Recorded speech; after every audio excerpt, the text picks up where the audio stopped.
Makasih Mas Sinta. Jadi begini, emas ini kan salah satu komoditas atau salah satu instrumen keuangan itu yang dari dahulu sampai ke depan pun juga dijamin aman sebenarnya.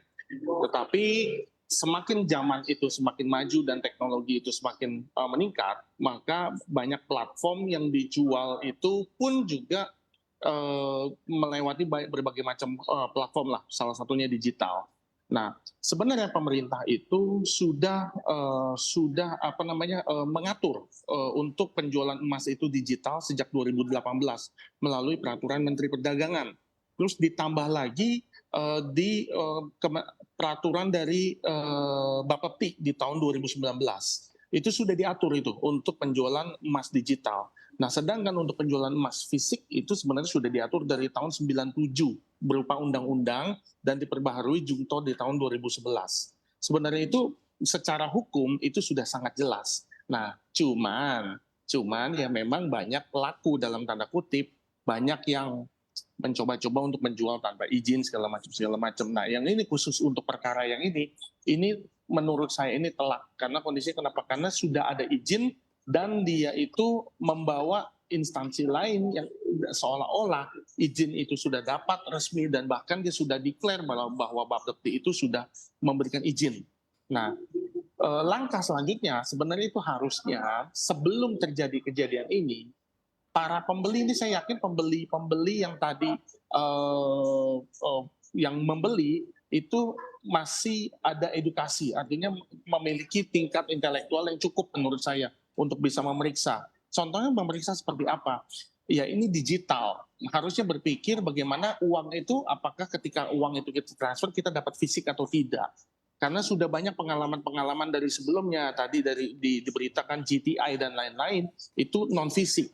Artinya ini banyak peluang, banyak celah itu bahwa sekalipun itu sudah ada izin, itu pun juga masih ada celah bahwa perusahaan itu akan membawa kabur uang, apalagi yang tidak berizin.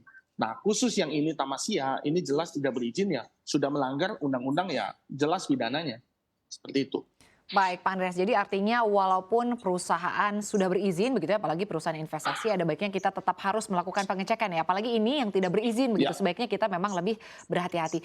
Pak Andreas, lalu kemudian ya betul. Pak, apabila memang terbukti perusahaan tersebut dengan sengaja artinya menutupi kasusnya begitu, lantas hukuman apa yang pantas untuk diterima bagi perusahaan tersebut? Artinya gugatan seperti apa yang bisa dilayangkan kepada PT Tamasya tersebut?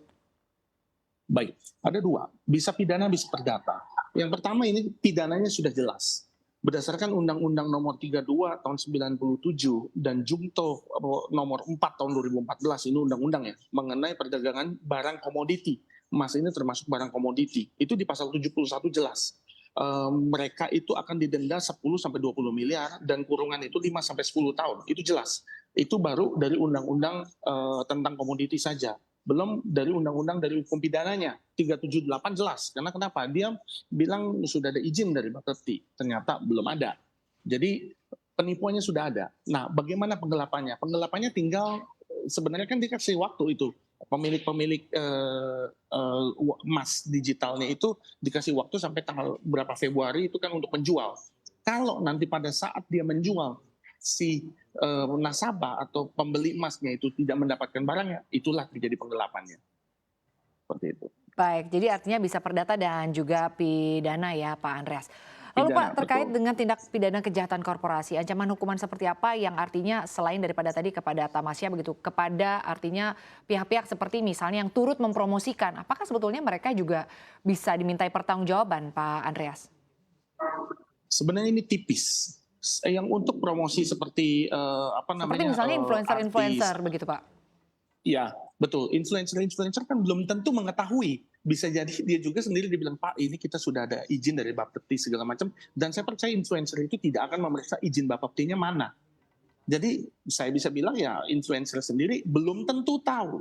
Kalau misalnya memang kenyataan dia tahu ini dalam tanda kutip itu bodong atau tidak memiliki izin, tetapi dia tetap berusaha atau tetap dia menggunakan influencernya itu untuk menjual, yaitu kena pasal 55 atau 56, turut serta atau bahkan kaki tangan seperti itu. Tetapi Baik. kalau selama influencernya itu tidak mengetahui, ya itu dikembalikan kepada penyidik seperti itu ya. Baik, artinya jika influencernya justru sudah mengetahui, malah mereka ini bisa dikenakan tindak pidana turut serta begitu ya Pak, artinya turut mengetahui. Ya. Nah, namun jika sebaliknya, artinya para pihak yang turut mempromosikan, termasuk diantaranya adalah influencer atau mungkin tokoh-tokoh publik yang terkenal lainnya begitu ya. Apakah mereka sebetulnya bisa menuntut kepada PT Tamasya karena mereka juga telah dirugikan, artinya telah ada pencemaran nama baik kepada mereka begitu? Tipis. Kalau saya bilang pencemaran nama baik pun juga nggak bisa, karena mereka pun juga sebenarnya korban, kecuali memang dari influencer itu ada kerugian secara material. Nah, kalau misalkan kerugian secara imaterial itu kan sulit. Apa? Pencemaran nama baik sekarang kan sudah diatur di Undang-Undang ITE dan SKB 3 Menteri. Nah, itu harus ditelisik lebih dalam lagi. Tetapi kalau misalkan menjadi korban dari seperti ini, ya saya rasa tipis sekali. Kalau untuk influencer itu dibilang mereka menuntut atau ganti rugi nama baik segala macam, itu tipis sekali, susah. Baik Pak Kecuali Andreas. memang mereka itu ikut investasi, mereka ikut membeli, itu cerita berbeda. Baik Pak Andreas. Lalu selanjutnya Pak, ini kalau kita lihat begitu ya, manajemen Tamasya baru-baru ini kan merespons begitu bahwa memang pihaknya akan bertanggung jawab untuk kerugian yang tengah dan juga tengah memproses aspek legalitas. Jika hal ini betul-betul dilakukan, apakah pada situasi seperti ini dapat menggugurkan ancaman hukuman bagi perusahaan ilegal yang memang sudah berusaha berpura-pura menjadi perusahaan yang legal, Pak Andreas? Kalau kita bicara hukum formil, tidak. Secara hukum formil, itu pidana itu sudah terjadi terlebih dahulu. Nah, yang tadi disebutkan oleh Mbak Sinta itu adalah restoratif justice, di mana memang itu dikedepankan oleh Kapolri yang saat ini memimpin melalui Perkap Kapolri harus mengutamakan restoratif justice. Nah, tetapi kalau secara hukum formil sebenarnya itu tetap jalan.